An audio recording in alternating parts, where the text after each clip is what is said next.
Well, hello once again. It's great to be back with you once again in this battle. Yes, we're back in the battle again. Well, if you're new to the channel, why don't you go ahead and give me a thumbs up? If you really dig what I'm doing, why don't you go ahead and subscribe, comment, and share? Well, I have said it time and time again. This channel is dedicated to correction and redirection. People like you and I are warriors who are in this battle against poverty, self-destruction, and ignorance. The ignorance we're battling today isn't an ignorance that we will have to be strategic in the tactics we deploy to destroy it. We will simply drop a nuclear bomb on this ignorance and not worry about the casualties. The first thing I need each of you to understand is this isn't self-destruction by a music mogul. This is nothing more than the evil life of a music mogul being brought to light. No matter what people may want to believe about money and power changing a person, most people are who they are, even after it's been revealed who they were all along.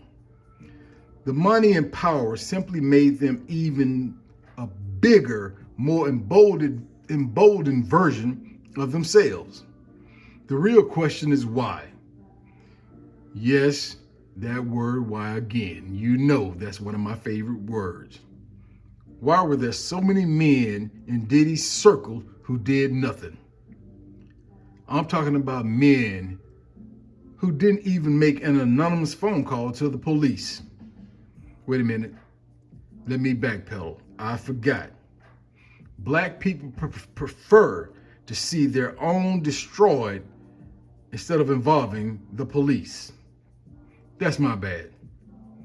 Well, how about a phone call to the victim's male family members? That would have been simple. It's amazing how so many people who witnessed so much kept their mouths shut, and now they have a story to spin when there's potential that they may be paid for telling their story. The men who stood by and did nothing other than get paid, as Diddy did what they claimed he did, their words, not mine, they're just as guilty.